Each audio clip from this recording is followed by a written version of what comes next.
The joke started innocently enough. We were at a dinner party, the kind filled with forced laughter and lukewarm wine. Miriam, my wife of 10 years, leaned close, her perfume a familiar comfort. "I have a secret," she whispered, her eyes sparkling with mischief. I chuckled, playing along. "Oh yeah, are you finally admitting you stole my last cookie?" She giggled, a sound that usually warmed me from the inside out. But this time, something felt off. No, something much bigger. A secret admirer, perhaps. She winked, and a chill ran down my spine, so subtle I almost dismissed it. Over the next few weeks, the secret jokes continued. Little comments here and there, a playful evasion when I asked about her day. A new password on her phone, always turned screen down. Late nights at the office, a place she rarely worked past 6 before. The chill intensified, solidifying into a cold knot in my stomach. I told myself I was being paranoid. Miriam was beautiful, vivacious, and the center of every room she walked into. But why would she joke about something like this if there wasn't a kernel of truth to it? The thought burrowed into my brain, festering. I hated the suspicion, hated the way it made me question everything. One evening, Miriam was in the shower, her phone buzzing incessantly on the nightstand. The knot in my stomach twisted tighter. I picked it up, my hand trembling. It was locked, but then I remembered. We had a shared iPad for the kids, and Miriam, in a moment of carelessness, had left her Apple ID logged in. Using the iPad, I recovered her phone password. The moment I unlocked it, my world shattered. Texts, photos, a whole hidden life spilled onto the screen. The secret admirer was real. Alex, a colleague from her office, the one she'd, innocently, mentioned a few times. The messages were sickeningly sweet, declarations of love interwoven with explicit details of their affair. My breath caught in my throat, a choked sob escaping my lips. I spent the next hour in a daze, scrolling through months of betrayal. My mind raced, trying to reconcile the Miriam I knew with the woman on this phone. The shower stopped, and I heard her humming, oblivious to the storm brewing within me. I placed the phone back on the nightstand, face down, as if untouched. The following days were a blur of calculated calm. I needed a plan, a way to make them pay for shattering my life. I began gathering evidence, meticulously documenting every lie, every stolen moment. I even installed a keylogger on Miriam's laptop, uncovering even more sickening details of their affair, plans for a weekend getaway, whispered promises of a future together. The confrontation I planned was meticulously crafted. I booked a table at the same restaurant where they'd had their first clandestine dinner, a detail gleaned from their texts.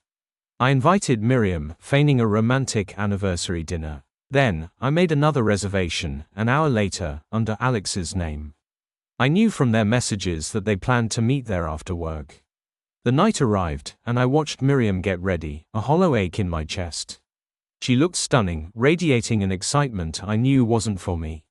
At the restaurant, I played the part of the loving husband, even managing a weak smile as she gushed about her busy day. An hour later, Alex arrived. He looked smug, confident, oblivious to the trap he'd walked into. As he approached our table, a smirk playing on his lips, I stood up, my chair scraping against the floor. The sound cut through the restaurant chatter, drawing curious glances. "Alex," I said, my voice dangerously calm, "so good of you to join us." Confusion flickered across his face, then fear. Miriam's eyes widened, her face paling. I held up her phone, the screen displaying their latest exchange. "I believe this belongs to you, Miriam. Or should I say, my wife?" The restaurant fell silent. All eyes were on us. Alex stammered, trying to explain, but the words caught in his throat. Miriam's carefully constructed facade crumbled. Tears streamed down her face as she mumbled apologies, pathetic pleas for forgiveness. I didn't want apologies. I wanted them to feel the same devastation they had inflicted upon me. "You lied to me," I said, my voice rising. "You betrayed me. You thought you could get away with it."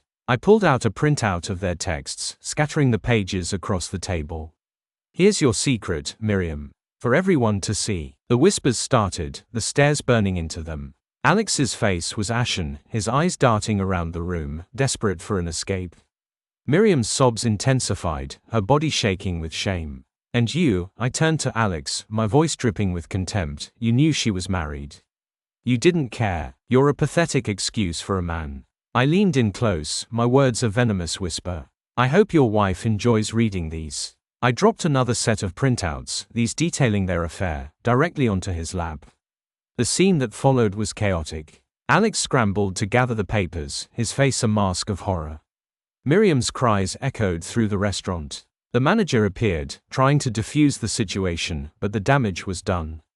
Their world had crashed down around them, a spectacle of their own making. I walked out, leaving him amidst the wreckage of their lies. The satisfaction wasn't the sweet revenge I'd imagined. It was hollow, a bitter echo of the love I'd lost.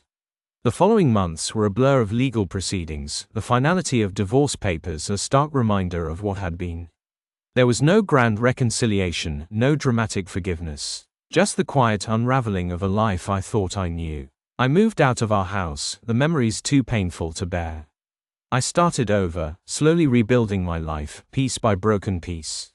The pain lingers, a dull ache that reminds me of what I lost. But in the quiet moments, I find a strange sense of peace.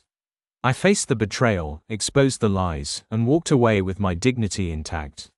The scars remain, but they are a testament to my strength, a reminder that even in the darkest of times, we can find the courage to rise again.